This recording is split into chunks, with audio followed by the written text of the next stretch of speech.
Good afternoon, good afternoon, good afternoon, good afternoon, everybody. What is going on, everybody? What is going on? It is your boy Darion, and I'm back with another episode of the Darion Hopkins Show. Shout out to everybody that's actually tuning in to the Darion Hopkins Show. Shout out to everybody that's listening on Facebook, Twitter, and YouTube as well. So make sure if you're looking at my Facebook page, my personal Facebook page is at Sonny Hopkins. I will be live. I am live on there. Make sure you go like my Facebook page, my fan page, which is the Darion Hopkins Show at DhopkinsShow. So make sure you go check that out. Make sure you comment, like, and subscribe to the YouTube channel, which is the Darion Hopkins Show. And make sure you follow us on Twitter. And we're live on Twitter as well. Yes, we are. At D Hopkins Show. I wish we could have an integration for Instagram, but if you want to follow me on Instagram, make sure you follow me on Instagram at D Hopkins Show. Thank y'all so much for tuning in to another great episode of the Darion Hopkins Show. Thank y'all so much. I really, really appreciate y'all. It's been very interesting stuff. Some a lot of topics that come down, talking about the NBA Finals. A few things that we need to talk about there. Some NBA stuff about Frank Vogel, what he said, and talk about the three things the Golden State Warriors need to do to actually go further in the playoffs. What needs to happen to that roster if they want to get back to the NBA Finals? So I know people. I'm going to talk about DeAndre Hopkins in the NFL as well. We are going to talk about that. We're going to talk about Damian Lillard. Should he get out of Portland? That's another topic that we have. As far as the NFL goes, is OBJ the blame? Is OBJ the blame, ladies and gentlemen, that DeAndre Hopkins is not getting signed to a team yet? We're going to get more into that as well. We're going to get more into that. We're going to talk about who is the surprising NFC team that could challenge the NFC champs in the Philadelphia Eagles. We're going to get to that. Should the Washington Commanders trade Chase Young? And if they do, who should they trade him for? And where will be a landing spot if they do decide to trade him? So before we get into all of that today, we have to shout out our sponsors. And shout out to SeatGeek. Is one of our sponsors. So if you want to go to Las Vegas Raiders games, you want to go to basketball games, you want to go to hockey, MLB, soccer, live events like concerts, like the Roots Picnic, go see a singer in concert, go see any of that. Make sure you go to SeatGeek.com and use the promo code DHopkins and get $20 off your first purchase. And if you like sports betting, if you like going to online casino, you like sports betting, make sure you go to betus.com. The special offer link is in the description to get 125% of your sports book upon the initial deposit. The link is in the description if you want to bet on tonight's game for game 3. If you want to bet on soccer or any other sport, college sports, you go right to that link in the description. And shout out to Fanatics.com being a partnership with the Darion Hopkins Show. Make sure you go in there. They have a 65% off store site worldwide. Link is going to be in the description for that. But thank y'all so much for tuning in to another episode of the Darion Hopkins Show. And we are live in direct in the audio podcast. Will be uploaded to Amazon Music, iHeartRadio, Spotify, and Apple Podcasts. For all 4 of those, just type in the Darion Hopkins Show and give us a follow and leave us a review of this podcast here. And I am excited and I am ecstatic to talk about a lot of things here. But I'm not going to go with basketball first this time. I'm not going to go with basketball first this time because I want people to come on in and actually listen to what I have to say. So the first thing that I'm going to talk about here, and I'm be completely honest, Is OBJ the blame? Is he the blame for, do you have any NBA draft specials coming up too? I'm thinking we're doing the NBA draft. I'm not too sure. I really haven't gotten a chance to look into all the prospects for the NBA just yet. Really didn't have a chance to look into it. But I wanted to get into football first and let the people come in. And or do y'all want me to do basketball first? Because when I do basketball early, they come in late. And I already talked about the topic. So I wanted to get it out the way, do NFL first, and then go into NBA. That's up to y'all. That's up to y'all. Shout out to Anthony Estrada. Shout out to Dominique 5. Shout out to RC Covers. Shout out to y'all, man. Really do appreciate y'all coming up in here and showing love. But let me share this out real quick because y'all got to understand, man. Doing a podcast by yourself is not easy. It's not easy. You know what I'm saying? So I like to, get the fans involved, get their opinions on it. And I know it's my podcast. I get it. But at the same time, I like to give y'all the leeway as well. Because that's what podcasts are supposed to do. That's what YouTube channels are supposed to do. There are supposed to be ways where the fans need to be heard. The fans definitely need to be heard. So let's get on to it, man. Let's get on to it. And the first topic that I have for the NFL, I know minicamp is literally around the corner. Literally around the corner, ladies and gentlemen, and I know it is. But my question, and this is my question, ladies and gentlemen, is OBJ's contract that he got with the Baltimore Ravens is the reason why DeAndre Hopkins is not getting signed to an NFL team. And there's a lot to talk about when it comes to that because for me, I think he is the reason. I absolutely think so. He is the reason. The man has even though he has a 1-year contract, agreed. He does have a 1-year contract. I understand that for the Baltimore Ravens. But I think OBJ is to blame. And I'm going to tell you why. Because OBJ didn't play in almost 2 years since the Rams won that Super Bowl, if I'm not mistaken. And he got himself a nice, hefty contract for 1 year. He got himself a nice, hefty contract. And I was pretty confused on how people think that, like, I feel like when it comes to Odell Beckham Jr., his contract is pretty big, and I'm trying to look up the contract as we speak.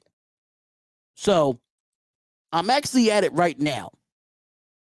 And DeAndre Hopkins, in the last 2 years, even though Odell Beckham has not played since the Super Bowl, DeAndre Hopkins is a better player than OBJ right now. Let's just keep it funky. He's a better player than OBJ right now. He is. Y'all might not say that. Y'all might disagree with that.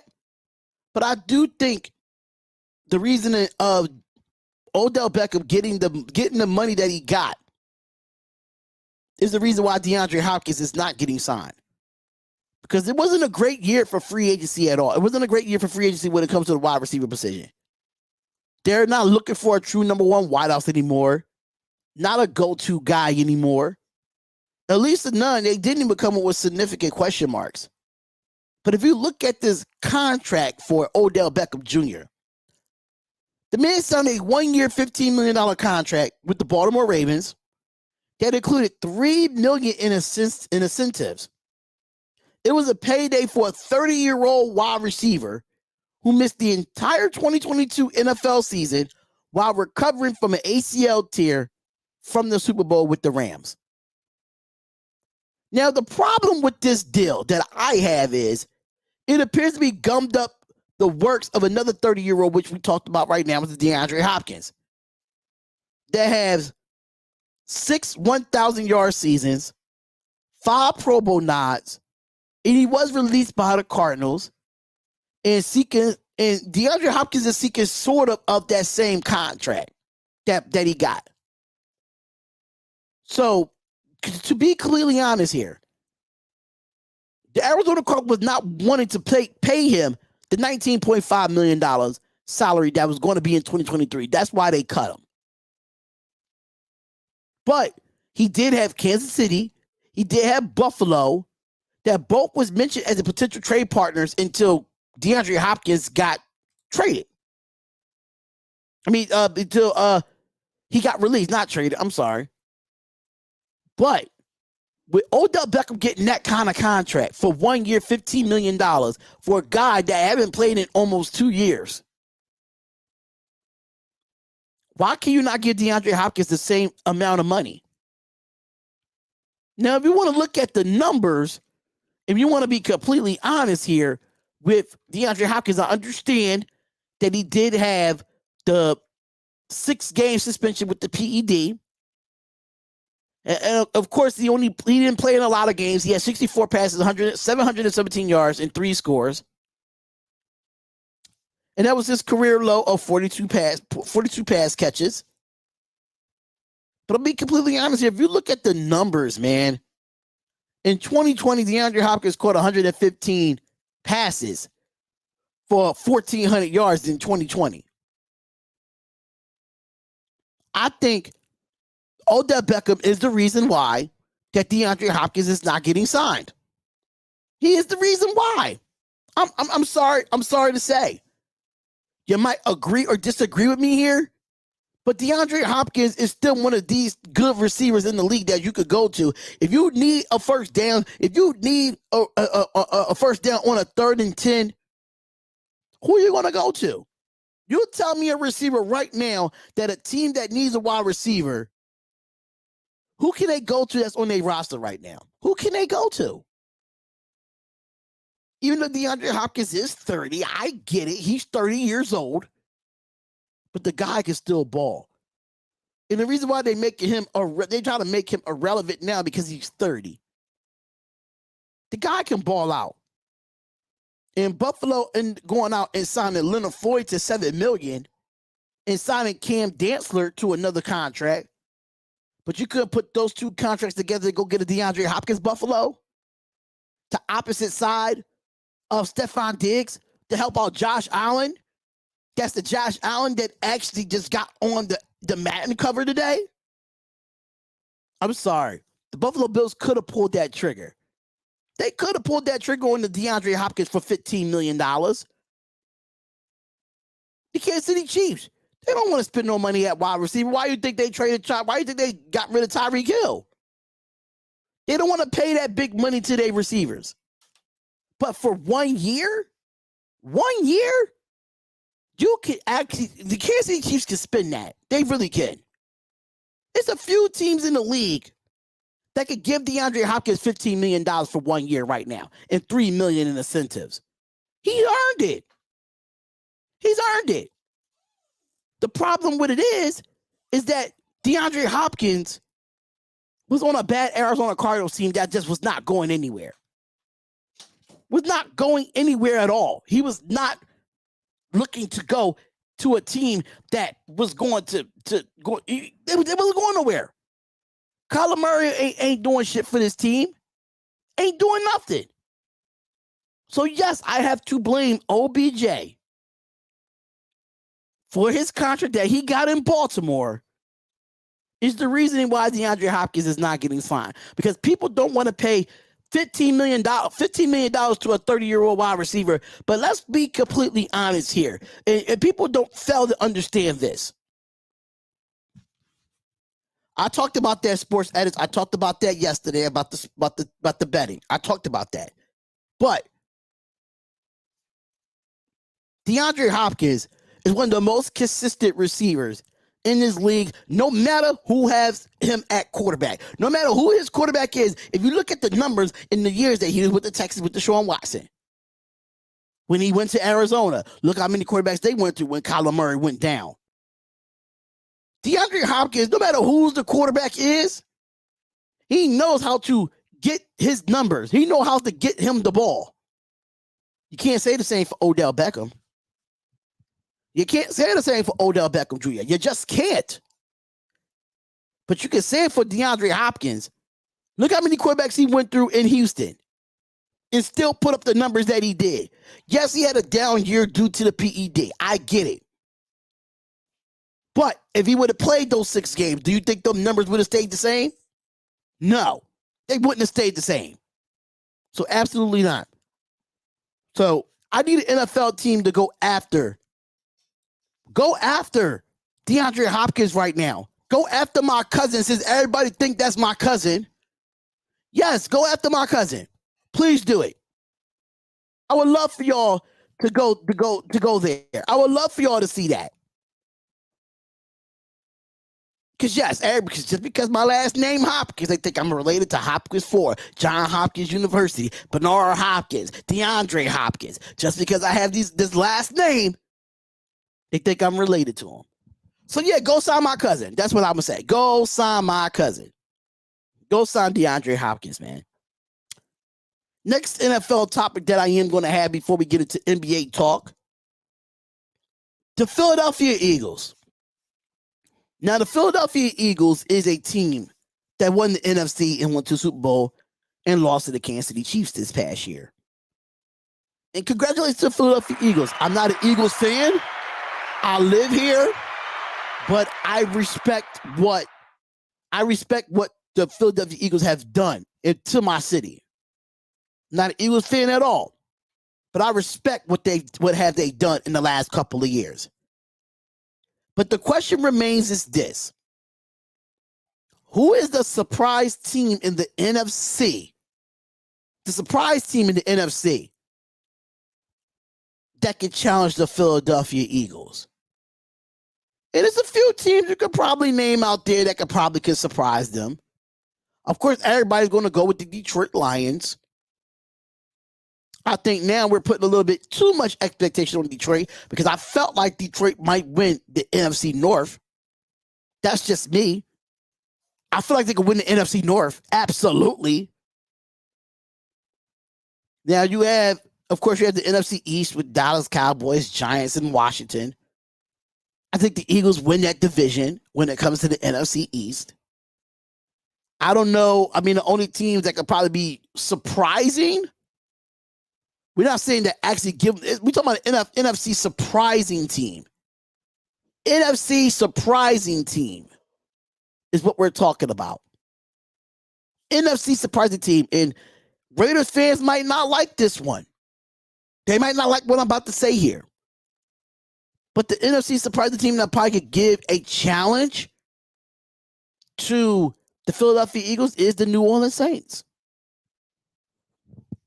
I really think so. They finally got themselves an established quarterback instead of going through Jameis Winston and Taysom Hill. They went out and got Derek Carr. Chris Olave is a stud of a talent that they got out of the draft. They went out and got another wide receiver in the draft, if I forgot his name. You still have Alvin Kamara there. And of course, Michael Thomas should be fully healthy. And one thing about the Saints, they always had a good defense. They always was a top 10 defense. That's one thing I can say about the New Orleans Saints. You can't knock that on the Saints at all. We all know Cam Jordan is getting up there in age, but we know we got the Honey Badger. They got some nice talent. They got a nice front seven. Kamara is being suspended, but that doesn't mean anything to me. I still think there's enough weapons to go around. But I haven't heard Alvin Kamara's suspension, though. I haven't heard anything about it. He's being suspended for how many games? If he's being suspended, where's the news at? Until I hear the news about Alvin Kamara actually being suspended, then we'll talk about that. But I think right now, the New Orleans Saints, as far as defensive-wise, I think they the NFC surprise team that could challenge the Philadelphia Eagles? I think so. I really think the New Orleans Saints, with a top 10 defense that they have and the weapons they have around Derek Carr, which Derek Carr never had these many weapons that he had in his full career outside of Devontae Adams. Let's keep it a buck. Let's keep it real. Outside of Devontae Adams and Josh Jacobs, I mean, we all know what happened with the Henry Ruggs situation when he was with the Raiders. Of course, he spent 9 years of losing, besides the 2 years in 2016 and in 2020 or 2021. 2 winning seasons with that unorganized franchise of the Las Vegas Raiders.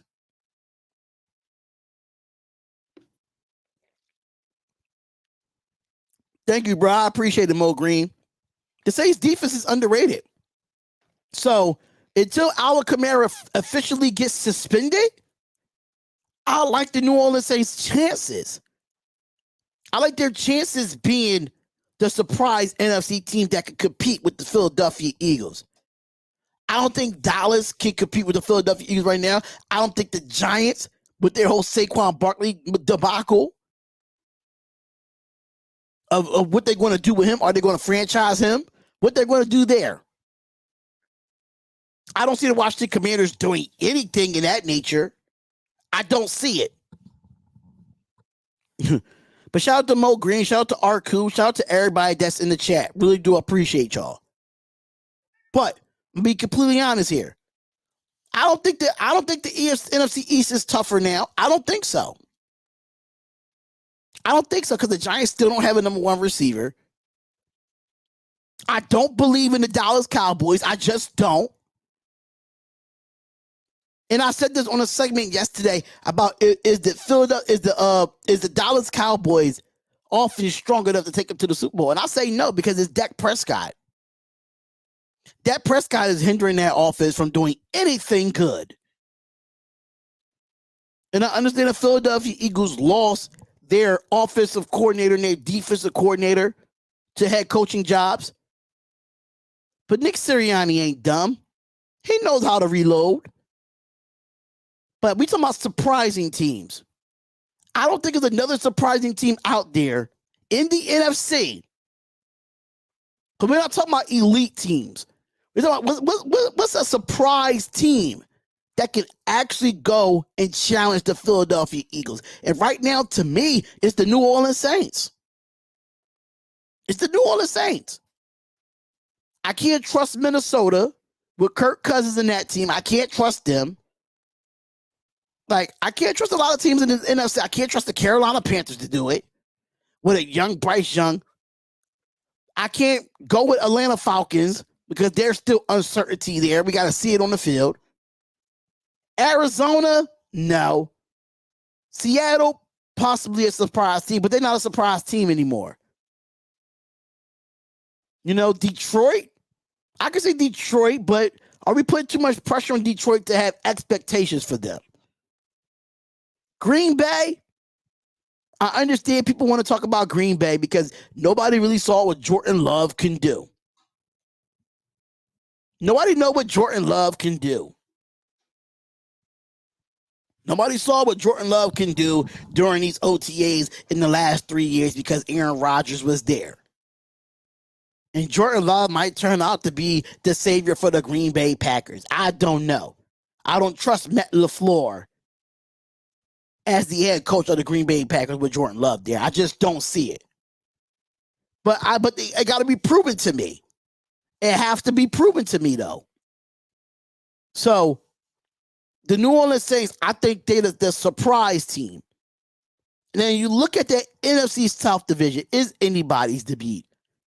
You can't trust the Atlanta Falcons. You damn sure can't trust the Tampa Bay Buccaneers with a Baker Mayfield that's just not good.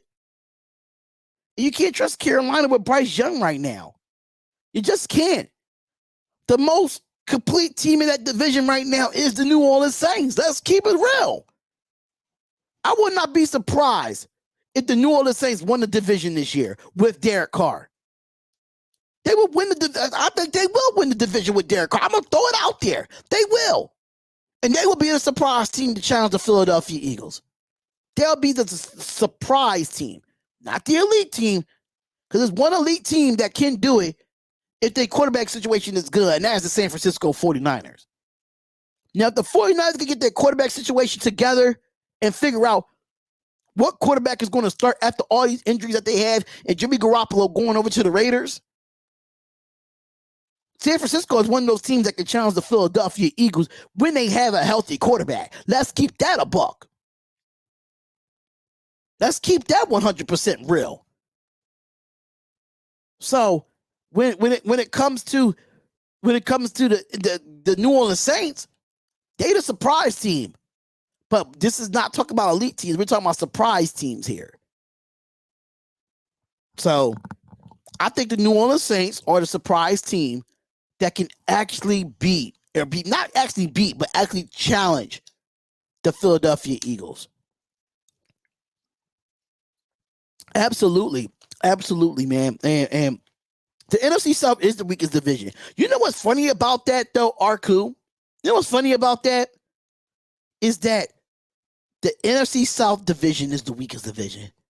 And the AFC South is the weakest division.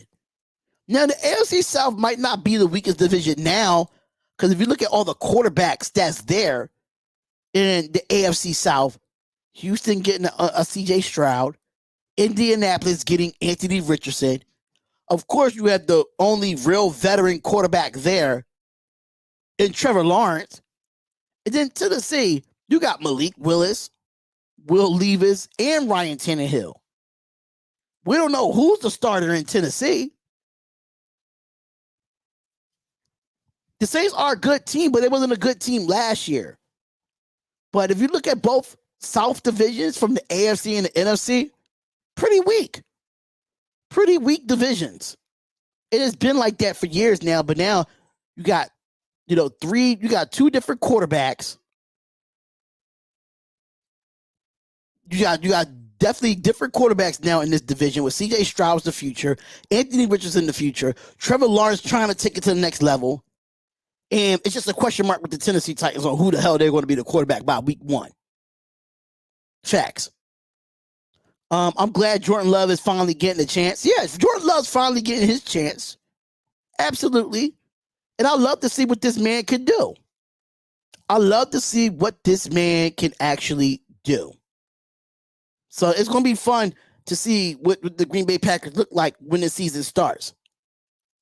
Good riddance to Aaron Rodgers from the Packers organization. Hey, we just got to see what Aaron Rodgers could do in the Big Apple now.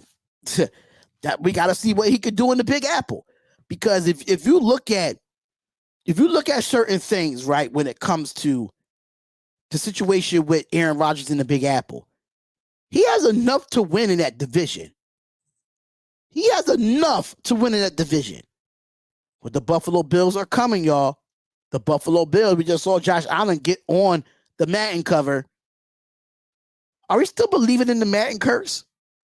That's the question. Are we still believing in the Madden curse? Because I think the last couple of years, the Madden curse has kind of been broken, if you're not mistaken. I think the last person that had a Madden curse was Lamar Jackson, if I'm not mistaken. Because he wasn't on it last year. I mean, it kind of was a Madden curse because was it Patrick Mahomes on it last year? So, I don't know. Who's the quarterback now? I can't remember. Yeah, Derek Carr is the quarterback for the Saints. Brock Purdy, if he's healthy, you have to let him try to keep his spot because he was certified in his spot until he got injured. Hold on, y'all.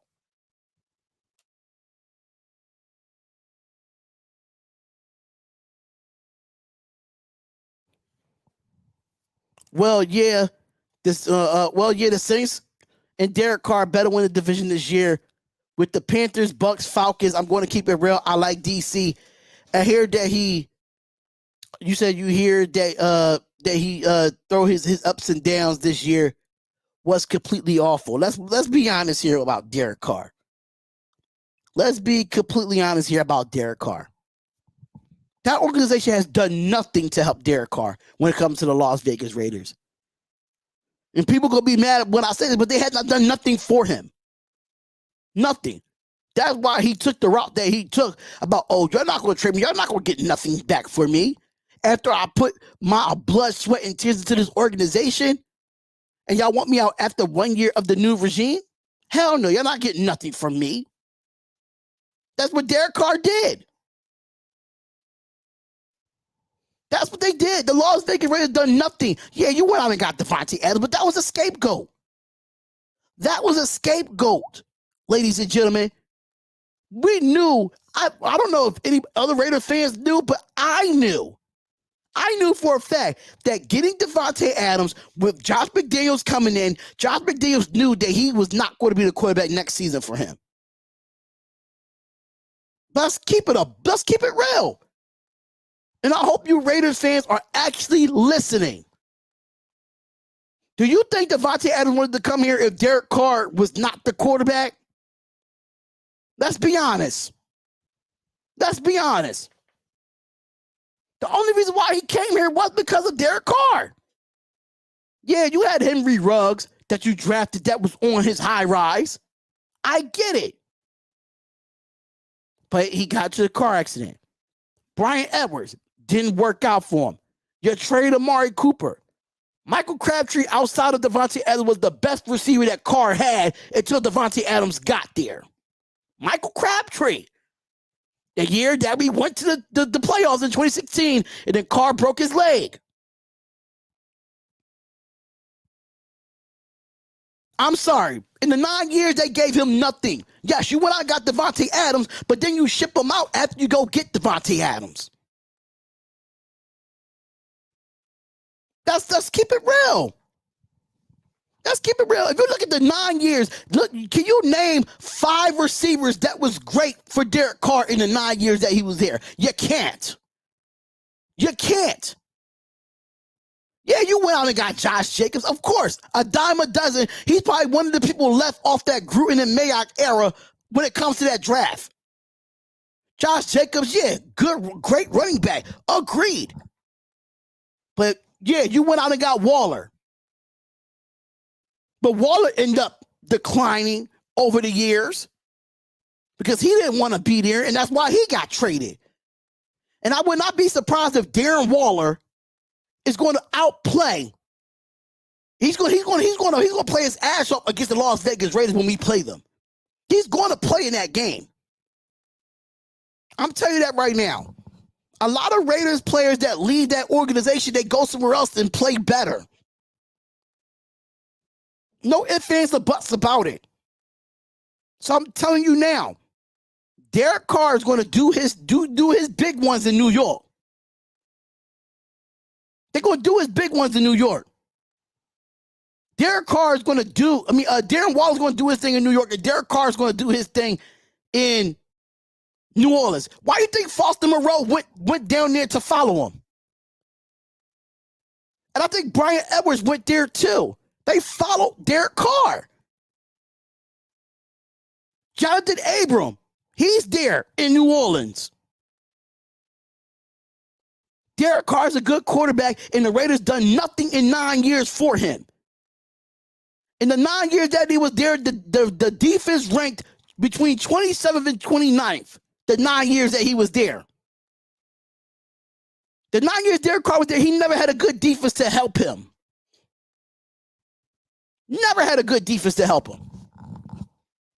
So, Derek Carr is in a new scenery, and that's what I think he needed. He needed a new scenery to get out of the toxicity of my Raiders organization. That's a fact. It's a known fact. But I knew this was coming. I knew, it doesn't matter how good Carr played. If he would have played up to his potential, it wouldn't have mattered because Josh McDaniels did not want Carr there. So say if Derek Carr threw for 4,500 yards and had 35 touchdowns and 15 interceptions, or 35 touchdowns and 10 interceptions, it wouldn't have mattered to Josh McDaniels because that's not the quarterback that he wanted. It doesn't matter how good Derek Carr was going to perform. Everybody wanted Carr out. Because this is the problem with the Raider Nation, and I'm gonna talk about this on the Nothing But Raiders podcast at 5:00 on the Spotlight Football Talk. I am going to talk about this. No matter how good that man played in some games, no matter what he did, it was never enough. The Raiders fans wanted Derek Carr to be perfect. They wanted him to be perfect. They didn't want him to throw no interceptions. They didn't want him to turn the ball over. He had to complete every pass. He had to make the right play every single down. You had some of the greatest quarterbacks in the league that had made more mistakes than Derek Carr. Tom Brady, one of them. Y'all gonna say Tom Brady with the Super Bowl, 7 Super Bowls. But do you think he didn't make mistakes between that season to get to the Super Bowl?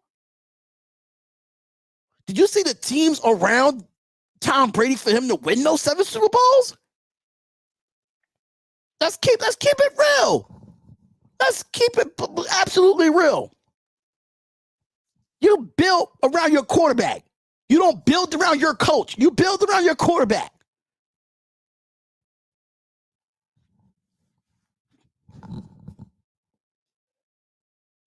This organization for the Raiders is just bad. It's just a bad organization. It's a toxic organization. No matter what. Because I bet you the same thing's going to happen if Jimmy Garoppolo's played like shit. I better not hear no excuses for Jimmy Garoppolo this year. I better not hear no excuses. Hear none. Because y'all ran Derek Carr out of here to get a foot injured, a shoulder injured Jimmy Garoppolo to replace him. And Jimmy Garoppolo he better ball out this season. He better ball out this season. Because if he doesn't, the same scrutiny that y'all gave Derek Carr is the same scrutiny y'all should give Jimmy Garoppolo. Simple as that. I don't care if he's in his first year or not.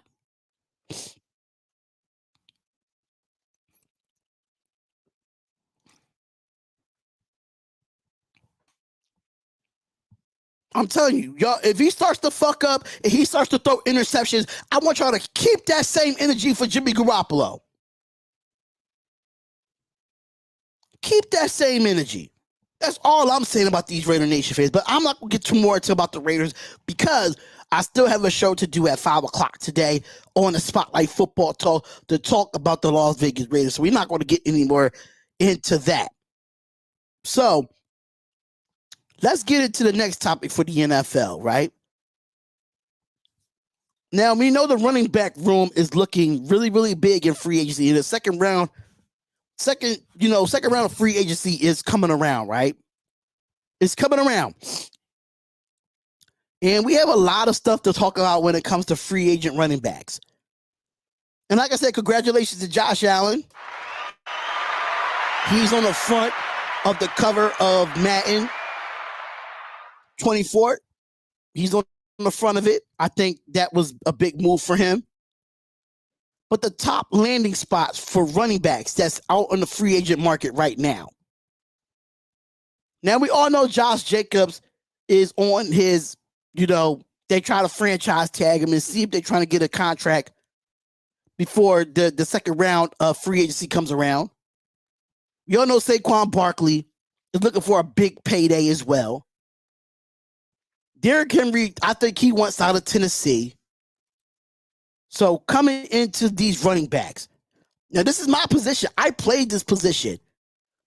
And being a running back and taking a toll of the tender that these guys play. Understand that teams wants to move on from them. I completely understand it. Now, the counts are definitely flipped. The OTAs are over and nearly complete of still a lot of running back talent that's waiting for a home in 2023 in the NFL when it comes to the NFL season. Now, such is a life for running backs right now, and a free agent draft class created a long jam that felt inevitable before the offseason even started. The veteran running backs such as Ezekiel Elliott, Kareem Hunt, Leonard Fournette, veteran running backs that's still feeling the strain that they could play in the NFL. Now, let's be honest here. These aren't running backs who have proved they are all over the hill. These are players who were productive just last season. Let's keep that in mind. Ezekiel Elliott had 868 rushing yards from scrimmage and 12 touchdowns for the Cowboys. Kareem Hunt had 678 yards and 4 total touchdowns for the Cleveland Browns. Then you had Leonard Fournette, who was a weapon in the passing game with over 500 receiving yards in 2022. So to me, it's kind of hard to imagine that these names are still going unsigned before this whole campaign for the NFL season kicks off. It's very, very interesting to me. Now, teams are making their final adjustments to their rosters at the OTAs. You know, let's see who's the available running back depth around the league and what team can go. Now, can Ezekiel Elliott re-sign back with the Dallas Cowboys? I don't think so. They went out. I mean, you do want. I don't mind having a 3-headed monster running back. I don't mind that. And you could get him on a smaller contract and re-sign him. So the Cowboys saying so long to Ezekiel Elliott was not really about the player. It was really about the contract with Ezekiel Elliott. You know, Dallas did have a 6-year, $90 million contract with a 27-year-old running back. Was a major financial commitment at the time. Let's be real. And they continued to pay him on the deal that was not viable strategy of moving forward.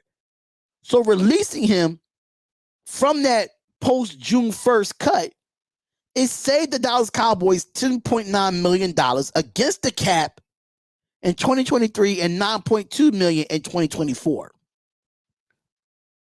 So is it a possibility? Can the Cowboys come back and give him a different type of contract? Because Elliott ultimately returned to Dallas can be what happened with Fletcher Cox with the Philadelphia Eagles last season. The Eagles cleared up cap and made it to the post-June 1st cut and re-signed him on a 1-year deal. I think the Cowboys can sign him to a 1-year deal. I think they can. And, you know, and I understand the Dallas Cowboys added Ronald Jones II. They got Deuce Vaughn in the draft, and they got Tony Pollard coming off of an injury. I mean, and you know, it wasn't. Ronald Jones didn't play that much for the Kansas City Chiefs. He only had 17 carries with a ladder of 5'5", 179. And I think Elliott could come in training camp and take Ronald Jones' role. It's possible. It's possible. So Kareem Hunt to the Washington Commanders. Thoughts on Mayor Dog at number 1 tight end. I'll talk about that on the Spotlight Football Talk today with the Nothing But Raiders podcast, episode 21 at 5:00 Eastern Standard Time. I will be talking about that on the other channel. Make sure y'all tune into that podcast. There's a lot that we're going to talk about there from the Las Vegas Raiders part. But realistic landing spot number 2, Kareem Hunt to the Washington Commanders. Now, this one is very intriguing to me. Now, with all the backs who are still left on the market, Kareem Hunt is the most surprising one to me. The Toledo product is just a year removed for averaging 4.9 yards per carry. It has turned 28. It has less wear and tear on the tires after serving Nick Chubb's sidekick for the last 4 years. Now, before Kareem Hunt definitely excelled as a secondary back in Cleveland, he did showcase his skills in Kansas City at one point. His rookie season in 2017, the Chiefs did remain his best work with 1,782 scrimmage yards of a total of 11 touchdowns in 2017 with the Kansas City Chiefs. Eric Bieniemy was the running back coach for the Chiefs then at the time before he became offensive coordinator. He took over as the offensive coordinator in 2018, where Kareem Hunt racked up 1,202 yards, scrimmage yards, and 14 touchdowns in 11 games. So now that Eric Bieniemy is running the offense in Washington, do you see a reunion there? Because I do. So I'm gonna have my boy come up here and say what he got to say about this, because we started off with NFL first, not NBA. We started off with NFL first. So what's going on, Matt? What's up, man? What's up, buddy? Nothing, man. We just going through these realistic landing spots for the running back situation. And the first one was Ezekiel Elliott. I think he'll go back to the Cowboys in free agency. And the reason why I say that, because if you do what the Eagles did with Fletcher Cox, knowing that they released him because of his contract was too big, and they did it post June 1st, and Dallas saved them $10 million this year and $9 million next year. So if you sign Ezekiel Elliott back to a one-year contract, I think you'll be smart and you're not breaking the bank with him. So, and the second thing, I was just talking about Kareem Hunt going to the Washington Commanders. And I was just breaking down how that's a nice spicy move right there. Exactly, because if you look at Eric Bieniemy being the assistant head coach there and being the offensive coordinator there, mind you, he coached Kareem Hunt in Kansas City in his first 2 years. Yeah. First year in 2017, I was just looking at the stats here. In 2017, the man had 1,700, almost 1,800 yards from scrimmage and 11 touchdowns under Eric Bieniemy.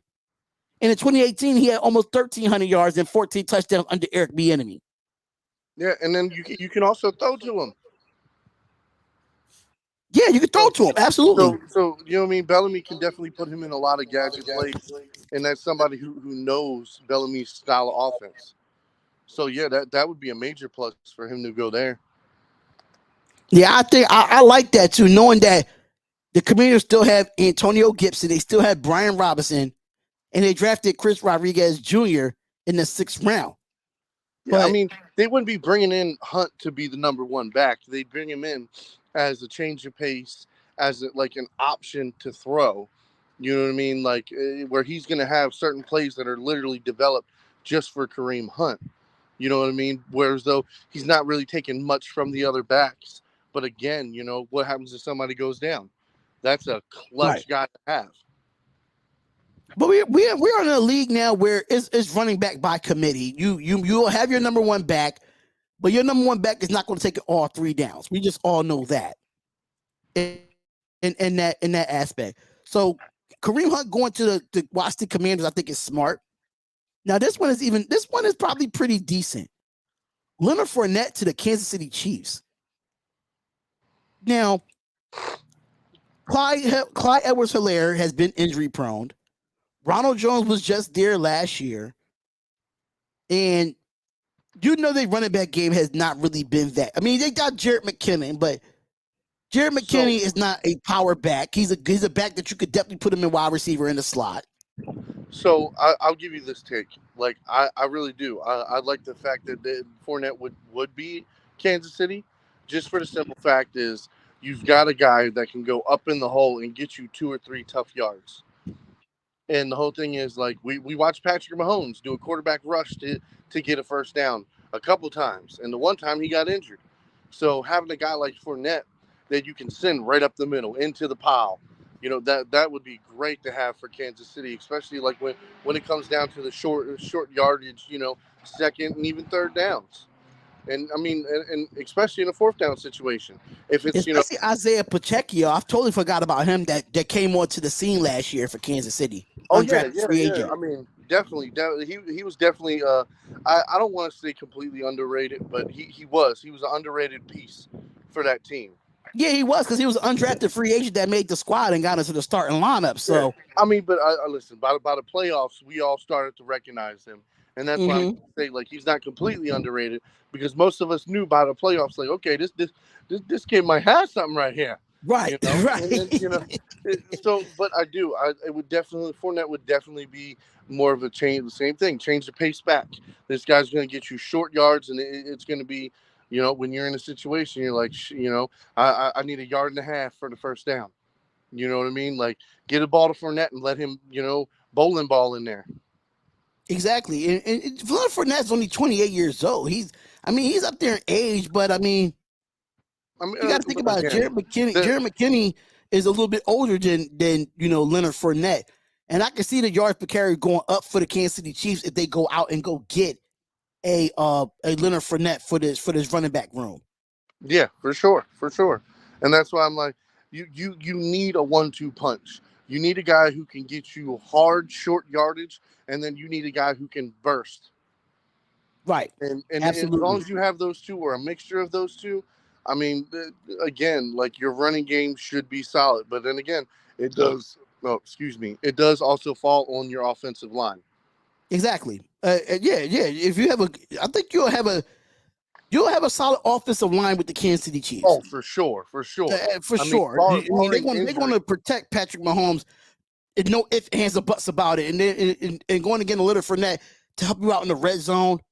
That's another thing too. He's powerful in the red zone as well. yeah, and then especially like I said, you're having to run north and south, especially behind a center like Creed Humphrey, like you're gonna Yeah. get it, and you're gonna get it, and that's why I said barring your injury, if they did pick up Leonard Fournette, I mean anytime it comes to 2 yards, you know what I mean, 3 yards, like you're gonna give the ball to Leonard Fournette, and you're gonna let him plow, and yeah, I think that would be an awesome pickup for them.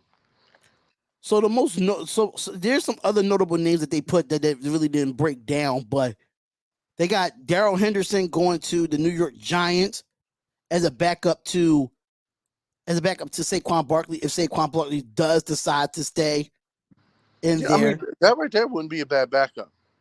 That wouldn't be a bad backup for them. And they have you probably would like this one, and I'm gonna just read it off to you. They have Darrell Williams going to the Baltimore Ravens.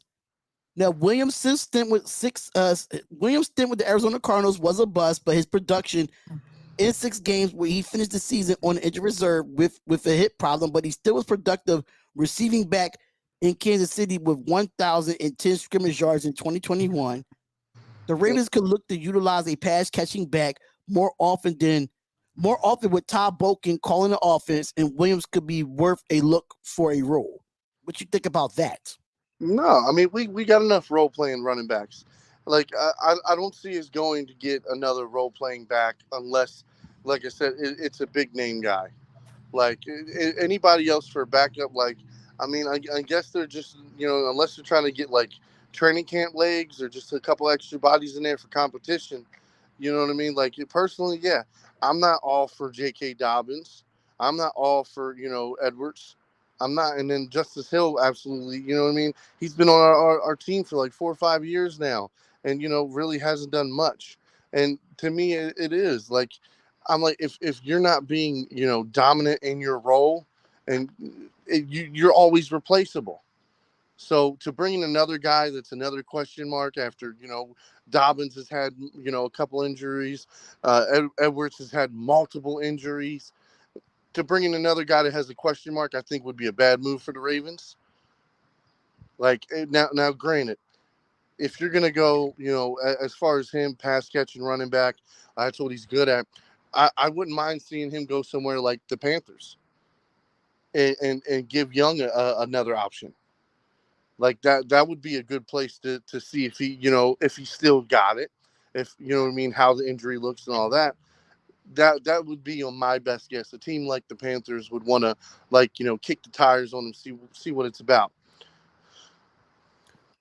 So they have a few other ones here. They have Melvin Gordon to the Los Angeles Rams and Kenyon Drake to the Cleveland Browns. Kenyon Drake to the Cleveland Browns. That actually doesn't sound bad. Because they definitely run. They're gonna run similar type of offense where what I mean. Like he's gonna get a lot of looks because again, like as far as I can remember, last year they ran more of like a West Coast scheme Yeah. with Deshaun Watson. So running that type of scheme, you need backs that are gonna get you some tough yardage, especially in the AFC North. You're playing some of the best defenses in the NFL. Like I don't care what anybody says. Pittsburgh defense is almost always lights out every single year. Baltimore Ravens defense, it's not nothing to slouch about the majority of our tenure. And then the same thing with the Bengals. The Bengals are always sneaky good on defense because they game plan so well. They catch you when you aren't expecting it. Yeah. So it's like the Browns do. The Browns need a good running game to kind of counter that rush. So that's the list of running backs that they have on here when it comes to, realistically going to these teams. So Ezekiel Elliott possibly going back to the Dallas Cowboys, Kareem Hunt to the Washington Commanders, Leonard Fournette to the Kansas City Chiefs, Darrell Henderson to the New York Giants. Then they have Darrell Williams going to Baltimore, Melvin Gordon going to the Los Angeles Rams, and Kenyon Drake going to the Cleveland Browns. Now we are on the second hour of the Darion Hopkins show. And I got my notes ready for the NBA Finals. I wanted to do the NFL first. And I wish you was here earlier because I blame OBJ for the reason why that Oh, DeAndre oh, Hopkins. hold on. Kevin, in case you're watching, happy birthday. Oh, happy birthday, Kevin. Appreciate it, brother. Happy birthday, my guy. I didn't know it was your birthday, man. Yeah. Well, I happy don't birthday to know if you. he was in the chat, but I just wanted to make sure because he usually is. I wanted to make sure he got a birthday shout out. Oh, so happy birthday to you, brother. He probably gonna be in a lot tonight for the game 3 of the NBA Finals. But before we get into into the NBA Finals and some NBA talk, I said, and I'm gonna stand by it. OBJ is the reason why DeAndre Hopkins is not getting a contract right now. Because that $15 million, nobody wants to pay for some reason, nobody want to pay DeAndre Hopkins $15 million. I don't get why they don't. I don't get it. So OBJ, you got your $3 million So, in incentives. You so got your I can. 15 mil, and now y'all I'll don't want say to pay this. DeAndre Hopkins that? Yeah. I'll say this, and I'll tell you. So OBJ was like, yeah, I want to play for a contender. I want to play for a good team. I want to play with a good quarterback. Okay. DeAndre Hopkins named teams and quarterbacks that he'd be willing to play with. Willing, bro. Listen, at the end of the day, you still have to understand it's a privilege to play in the NFL. Okay, when you exclusively cut out teams, especially the teams that can pay you $15 million, and when you blatantly say like, "Oh man, I wouldn't want to go there because of the quarterback or because the entire team is not good enough," you're canceling a lot of people, and a lot of people you say, you know what, maybe that guy's just not a team player. Maybe he doesn't want to be a team player. I'll Even if see. I wanted to bring him in, now that kind of rubbed me the wrong way. And you have to look at the NFL executives. They have a mind of their own, and a lot But you of got, them. but you got to understand, he was put in a tough spot when he asked that question on "I Am an Athlete." If Oh you yeah, look no, at, I he understand. was put in a tough spot to answer that question. I think he can play with any quarterback in the NFL, and I think he can play with any quarterback in the NFL because if you look at DeAndre Hopkins, when they had so many different quarterbacks before they went and got Deshaun Watson, he still put up numbers before Deshaun Watson got there. Went to Arizona. Kyler Murray didn't. Kyler Murray, when he got hurt and he couldn't play, DeAndre Hopkins still put up numbers. Yeah, did So I you feel see the like Ravens? I just feel like the interview in that situation put him in a spot to say that he's willing to play for them. But I'm happy that he got an agent now and see if he could find a team that will pay him the 15 mil. Yeah, no, and that's the whole thing. And then again, it's just like the excitement OBJ brings versus the excitement that Hopkins brings. Again, Hopkins is a solid wide receiver. He is, but he doesn't have blow you away speed. You know what I mean? And he is getting older, so it's like it's there's so many little things that added up, and I think that's why he hasn't gotten a big money contract yet. But again, there's plenty of time. There's plenty of time. But I'm gonna say this: like I told everybody that the Ravens were not gonna go after him. Ravens just picked up, I think, a day or two ago, Treadwell. Laquan Treadwell, oh, Yeah. what a bust in the NFL. But Yeah, no, I mean, but that's what I'm saying. So that just proves to me that it's like we're just looking for backup role players. We're looking for training camp legs. We're not going to go spend a lot of money on another wide receiver. But do Like, you think that OBJ deserving of that $15 million, even though that he really haven't played over DeAndre Hopkins? okay, so I'll You say take, you this. take your Ravens fandom out of it. So I'll say this. Okay, so for me, they're both the same when it comes to like the skill, the talent, all that stuff. To me, they're similar on that aspect.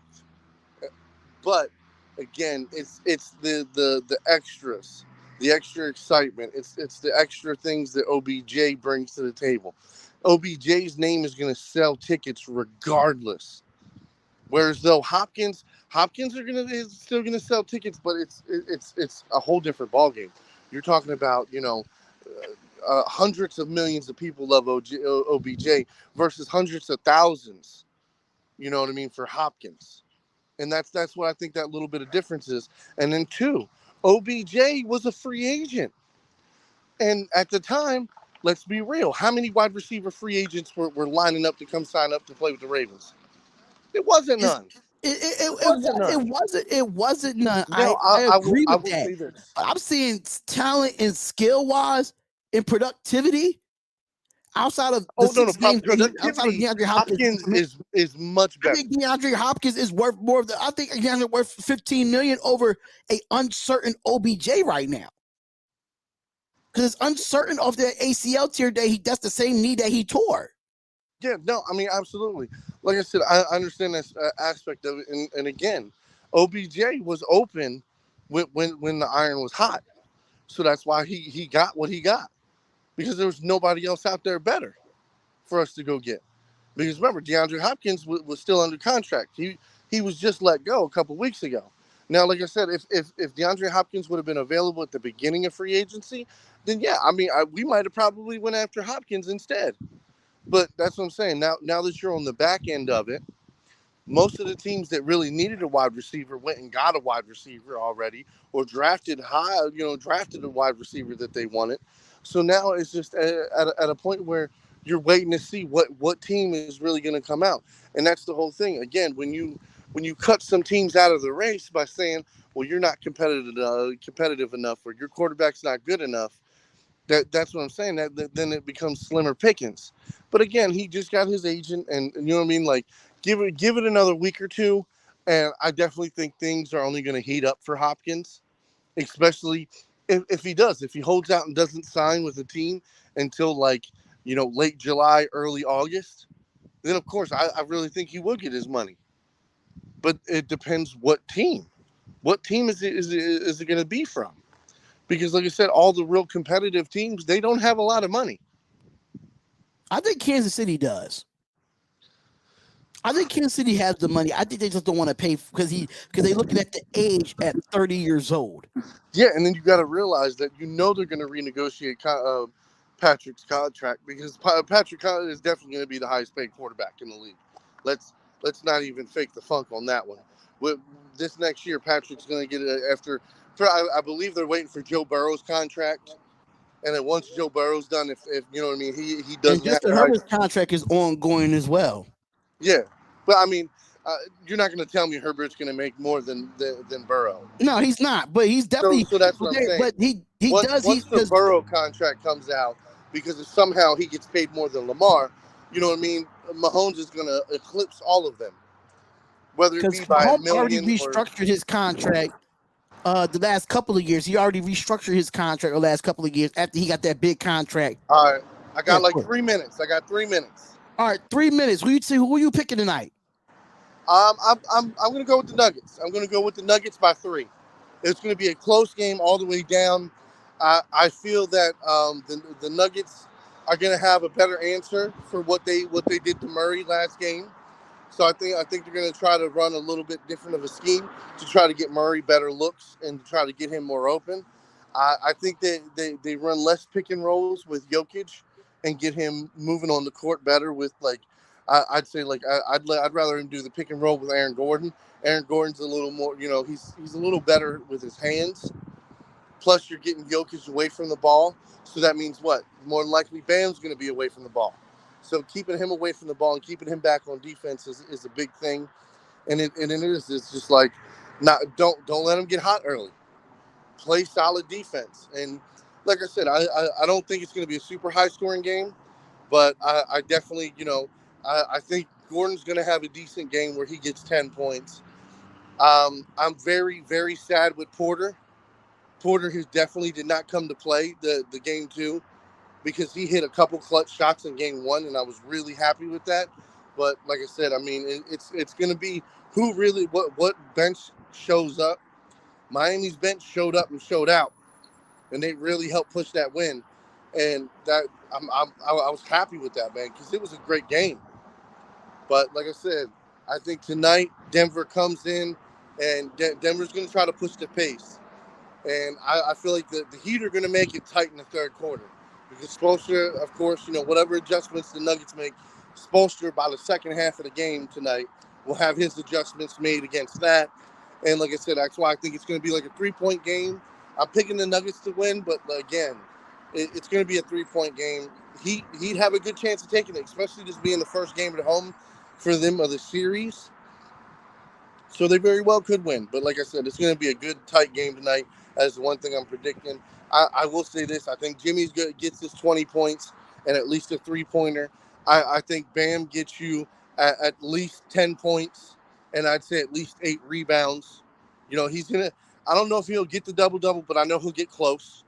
You know what I mean? I really like to see Bam get 15 points. So he seems more he seems more consistent. That's what I'd like to see from Bam, more consistency, where he's playing the same type of game every game. Versus, It's making the off Heat and better on. too. The fact that he's starting to be a facilitator as well. Yeah, but no, I got the Nuggets by 3, or like I said, the Heat by 3. But Okay. I know it's going to be a good tight game. So I'll try to make sure I set up the bets for tomorrow. I've just been having real busy mornings with my training and stuff, but yeah, no, you man. good. I just wanted to throw this fun fact before you leave out. When the NBA Finals are tied at 1-1, the team wins Game 3, goes on to win the title 80% of the time. That's a 32-8 series record. But that trend has not recently been working in the last couple of years. So the last couple of winners have a 4-4 series record since the 2010 NBA Finals. Oh man, see, and that's what makes it even spicier, because neither one of these teams, like if you go off the historical numbers and the historical percentages, both of these teams are beating the odds, right? In multiple ways. And I will say, especially the Heat. The Heat definitely have beaten way more odds, but it's just, dude, this is a great series, and the more I watch, the more I hope it does go to 7 games. I kind of do too. I don't want it to go 6. Let it go 7. Let these boys battle it out. I know it's going to be on Denver's floor, but hey, listen, they can be beat. We saw it in game 2. Game 2. Yes, I am going for my Heat at home. The Heat could definitely play better. They could play better at home, or they could just stick it up at home. But I am going to go with my Heat to take game 3. Thank you to Mac for coming through, man. I really do appreciate that he had to go. He's doing his training right now, so that's why I've been doing this by myself. And he comes in and gives his picks and everything of that nature. But shout out to my boy Mac. Shout out to him for coming through and giving his picks on the NBA Finals. And like I said before, man, the fun fact about the NBA Finals, I will be doing the live tonight, the live play-by-play and reactions at 8:30 Eastern Standard Time, right on this YouTube channel at the Darion Hopkins Show. But we all know that Tyler Hero is not going to be able to play in this game. We all know that he's going to be out for game 3.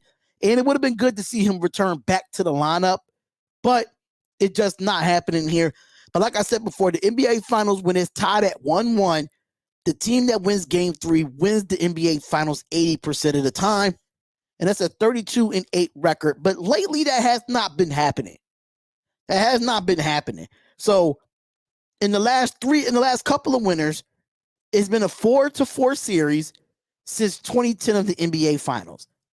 Now, like I said, Miami's going to have to be aggressive like they did in game 2 if they want to beat the Denver Nuggets. you're going to have to minimize the assists that Jokic has. You have to play that type of defense where there's no backdoor cuts for the Denver Nuggets, and you let them beat you on the perimeter. Don't let them drive and then go and somebody cuts back door and then they get an easy layup or an easy dunk. So if Miami wants to win this game at home, you have to communicate and you have to make shots. You got to come out making shots and being confident in your shots and moving the basketball. High pick and roll with Bam Adebayo on Jokic, and then when Bam Adebayo actually rolls to the basket, you get a good pass by Kyle Lowry. You get a good pass by Jimmy Butler. Jimmy Butler, I understand that he was averaging 30 and something in the first round or the first 2 rounds of the NBA players. I understand that. We all know that he tweaked his ankle in the conference finals. He didn't look well. And Jimmy Butler has been doing his thing. Even though 21-9, they feel like that's not enough for him. I think when you have a supporting cast around him, it makes him not take less ill-advised shots, like I said before, in many of times.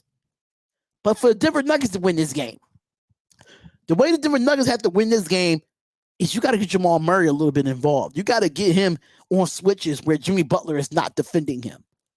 You're going to have to do that because when Jimmy Butler is not defending him, he's very effective shooting the basketball when you have a Jamal Murray that could drive to the basket, that could drive, step back, hit the 3, drive, kick out, get it to an open person.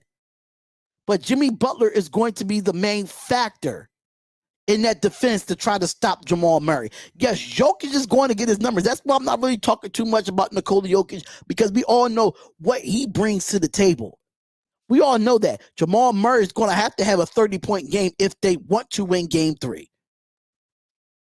He had 18 in game 2. He's going to have a 30-point game if they want to win. Now, if Jokic scores 26 to 30 and Jamal scores 30, then Denver might just win game 3. They might just win game 3. But I'm picking the Miami Heat to get a win against the Denver Nuggets tonight at home. That place is going to be rocking. It's the first game at home for Miami for the NBA Finals after being in Denver for the last couple of days. It's going to be rocking. The fans going to be crazy, but you got to match the crowd's energy if you're the Miami Heat. In Denver, you got to take the crowd out of it completely if you want to win this game. Michael Porter Jr. got to show up. Caldwell Pope got to show up. Aaron Gordon showed up in game 1, but he fell away in game 2. He has to show up. Of course, Bruce Brown is going to be that spark off the bench. Jeff Green is going to give you those rugged, tough rebounds when Nikola Jokic is not in there. And I feel like it's a better matchup when you take Nikola Jokic out. It's a better matchup for Miami. But Denver is still good without Nikola Jokic being in the lineup when they have to put the second unit in.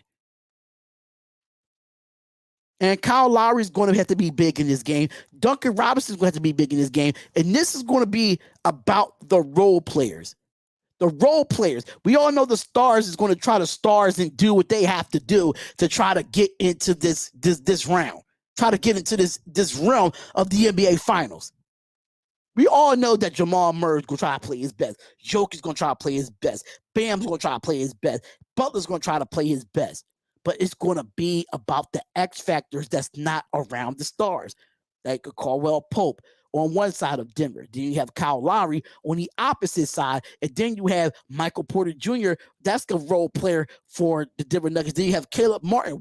How Caleb Martin's going to show up in this game 3? I think Caleb Martin have to show up in this game 3. Yes, he only had 1 3-pointer. 1 3-pointer in game 2. And he lost his minutes because he's been not playing well. But I think he wakes up tonight. Do you think Martin just doesn't fit for this series? Nah, I don't think that. I think that he fits for this series, but he has to understand when and where to take his shots. He has to be more strategic because this is not the Boston Celtics.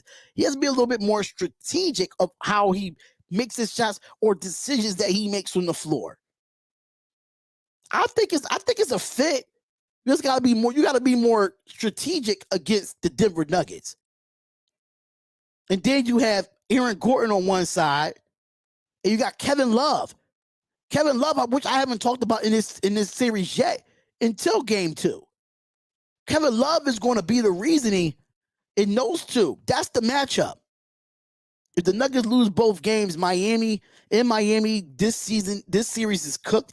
I don't see Miami winning, but I don't know if I can see Miami winning both games. It really depends on how game 3 is going to look. So that is RC's hot take there. That is RC's hot take, that he feels as though that if the Nuggets lose both games in Miami, the series is cooked. That is RC's take. I want to make sure of that. That is not my take. That is not the Darion Hopkins show. I'm just reading it off for the comments for y'all. That's all I'm doing. I'm just reading it off for the comments for y'all. So he said that the Nuggets lose both games in Miami, the series is cooked.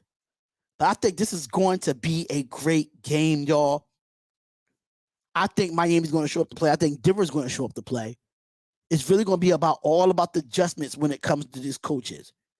All about the adjustments. And I love the fact they have these couple-day layoffs to get their bodies back right. Look at some film. Get to practice. It's not back-to-back games. It's really, really smart. It's really smart of them to do that. So, like I said, RC, I don't know if you was watching, but it's a fun fact here. When the NBA Finals are tied at 2-2, and a team that wins Game 3 goes on to win the whole thing, and that's 80% of the time with a 32-8 series record.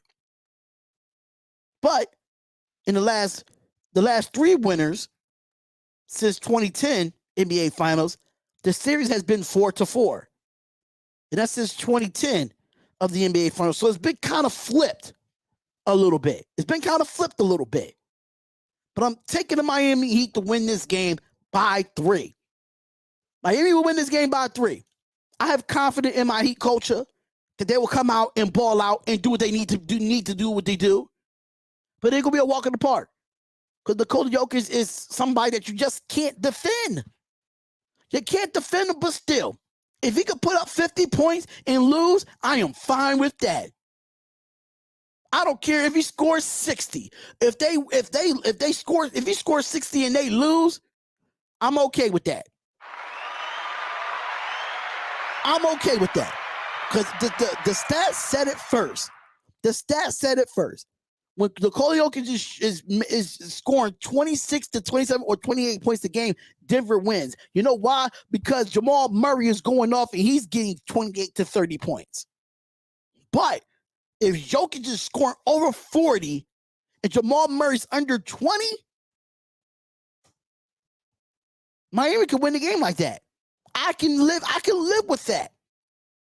With Jokic scoring 40, Jamal Murray under 20, and losing the game, I could take that.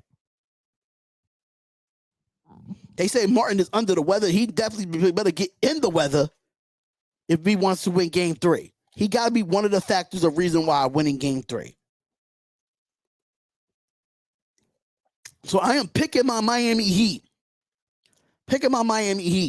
To win in Game 3 of the NBA Finals tonight. But let's get into some other NBA news, man. We're talking about the Golden State Warriors.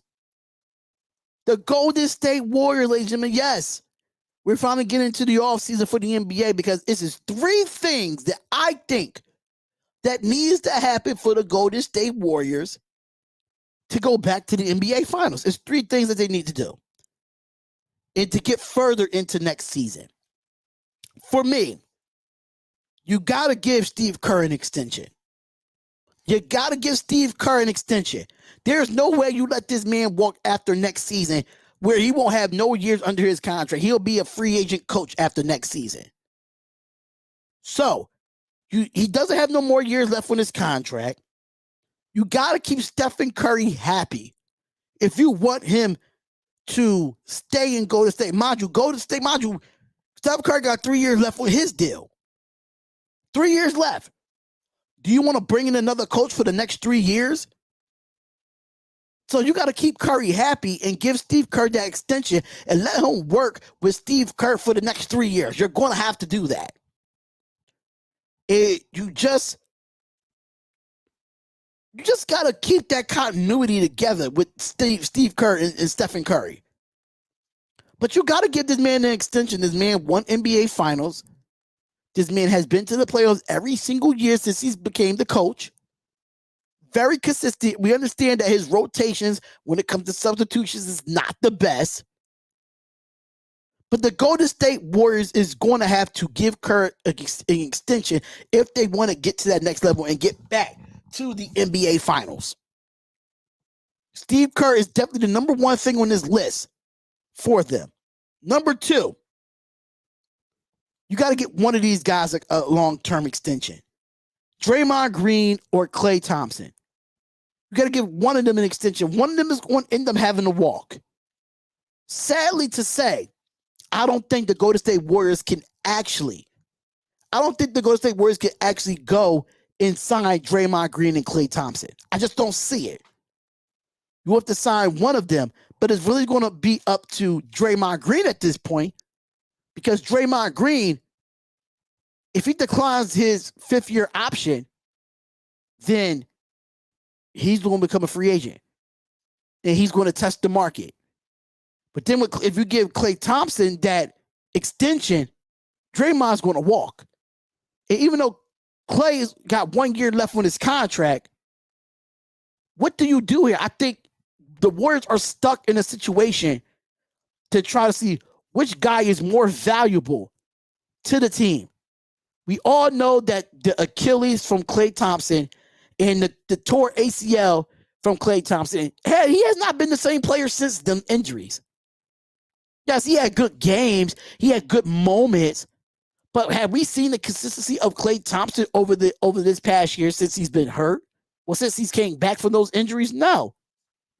It's not the same Klay Thompson before the injury. And I understand because you're still a little tedious about making sure you don't hurt that leg or you don't do anything to that Achilles or do anything to that ACL. I get it. I get it 100%. But Draymond Green can be a catalyst to this offense. He might not score a lot. You might not like the guy, which I don't. I don't like his personality. I think his personality sucks. But Draymond Green really helps this offense flows. I'm not going to sit here and lie like that. It does. I might call Draymond Green a dirty player. You might call him this. You might call him that. Cool. You can. But Draymond Green can really help this offense with his passing ability, his defensive ability, that he can run up and down the floor. He can make a three-pointer when he wants to.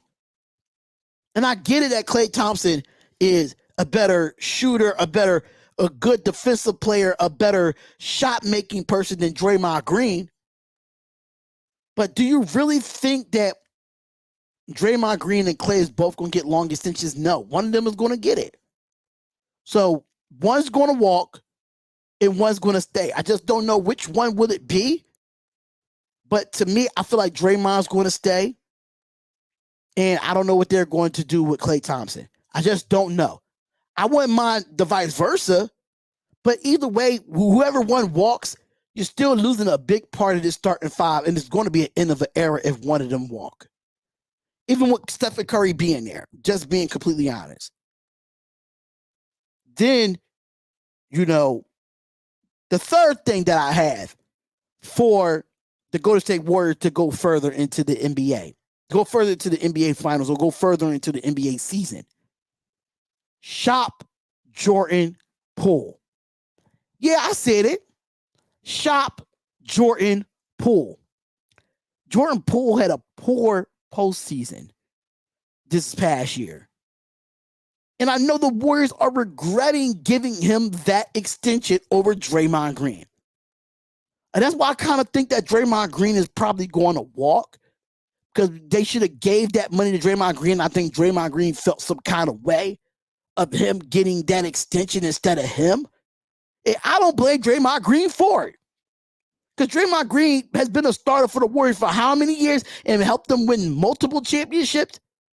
And you give that money to a Jordan Poole that comes off the bench that has not done nothing in this postseason to help his team out? No. You trade him. You trade Jordan Poole.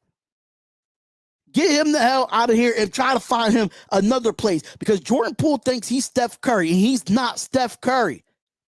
You can't be shooting from half court thinking you're Steph Curry and you got a shot like him, because you don't.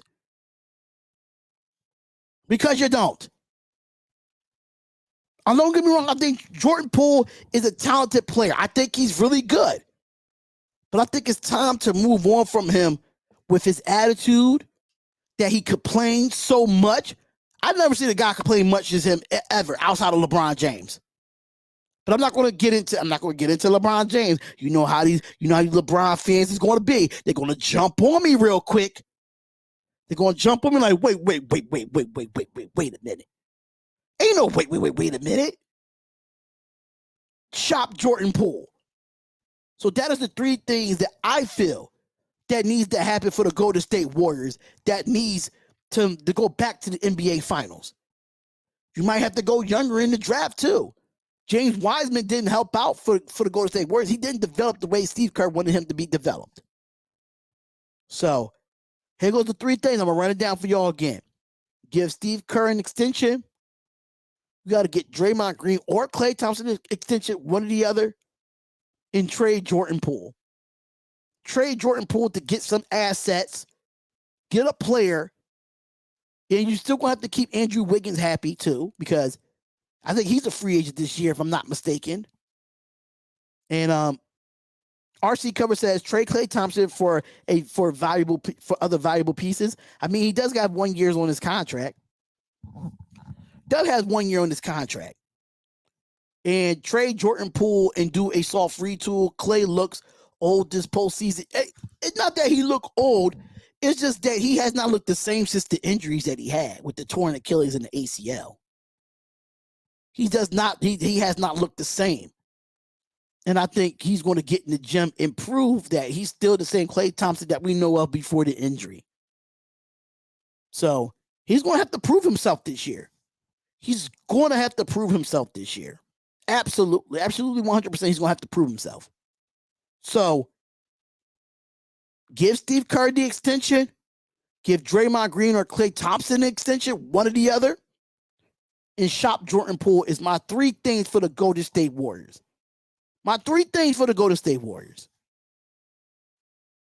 And yeah, so that's what it is with the Golden State Warriors. Is some NBA news there.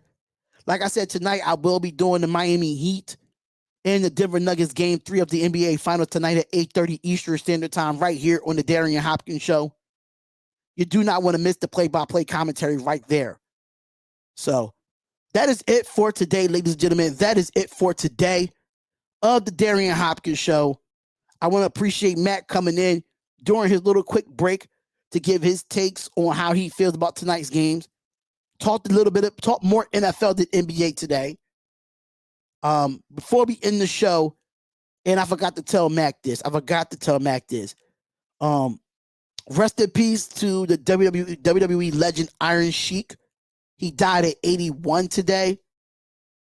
And I have to say, when it comes to him, I was really shocked to hear the news. About, Iron Sheik. I was shocked about it, but he's a WWE Hall of Famer. A lot of y'all youngins won't know who Iron Sheik is. He was a former heavyweight champion, former tag team champion, and RIP to the Iron Sheik. RIP to him. And he's going to be with the Immortals. He's going to be with the legends. So Iron Sheik, rest in peace to you, brother. Rest in peace to the one of the greatest to ever do it in his era as well. But today's episode of Darion Hopkins is in the books, ladies and gentlemen. Yes, it is. It's in the books. We talked NFL. We talked NBA. We're going to talk a little bit MLB soon once it gets around to the postseason. Shout out to the Stanley Cup Finals, too. They're putting on a show over there. with the Las Vegas Golden Knights and the Florida Panthers. They're putting on a show there. D-Hop, the Warriors are a good team. Talk about it. They are a good team. They are a good team to talk about. The Warriors are a great team to talk about. And I love talking Golden State Warriors basketball because they remind me so much of an old school basketball team that, that's fluid. You know what I'm saying? That's fluid. But thank y'all so much for tuning into another episode of the Darion Hopkins Show. I will be live on my other YouTube channel, which is the Spotlight Football Talk, for Nothing But Raiders podcast, episode 21. We'll be talking all Raiders and football news on that channel at 5 o'clock Eastern Standard Time. So you have not subscribed to the Spotlight Football Talk, make sure you do. Just search it in your search bar and go to Spotlight Football Talk and make sure you go over there and check us out for Nothing But Raiders podcast, where our special guest, Protect the Shield podcast, will come on and talk Raiders football and many more. But shout out to SeatGeek. Shout out to SeatGeek for the partnership here for the Darion Hopkins Show. For all your live events, sporting events, and concerts, go to SeatGeek.com and use the promo code DHopkins and get $20 off your first purchase. And make sure for all your sports betting, if you want to do the Miami Heat and Denver Nuggets game 3 tonight, make sure you go over to Bet Us with the link in the description and receive 125% of your sports book upon your initial deposit. The link is in the description. Hop said, what is your thoughts on the Spurs and Wembyamba? I can't never pronounce his name. I mean, I heard he's a 7'5" guard. I had to look him up. I know he's from France. I seen highlights of him. I think Pop is really going to teach this man the game. I think he has to put on some weight though, because he can't be that linky and think he could body people in the NBA. This is a different ball game when you come here. So he's going to have to put on a little weight, and that he's 7'5". But I think we'll talk Wemby on the next show. Maybe an Iron Sheik was awesome. Absolutely. We'll definitely talk Wemby. We'll definitely talk more about him. Hit me up on Instagram if you have an Instagram too, man. Make sure you hit me up on Instagram. But like I said before, man, shout out to Bet Us and shout out to the Darion Hopkins Show. Shout out to SeatGeek for doing this. The D-Hop Nation t-shirts are now available. The link is in the chat and the link is in the description for the D-Hop Nation t-shirts. Make sure you go get one. Make sure you go get a D-Hop Nation t-shirt. And another thing, y'all, make sure you comment, like, and subscribe to the YouTube channel. We'd love to hear what you got to say. We'd love to hear what you got to say here. Comment, like, and subscribe to the YouTube channel. Follow us on Facebook at The D Hopkins Show. Follow us on Twitter at The D Hopkins Show. And follow us on Instagram at The D Hopkins Show. And yes, I am on TikTok, ladies and gentlemen. Yes, I am on TikTok at The D Hopkins Show. Make sure y'all go check it out there. I am live on TikTok. Make sure y'all follow me there as well for all your hottest takes as well. This audio podcast will be live on Amazon Music, iHeartRadio, Spotify, and Apple Podcasts.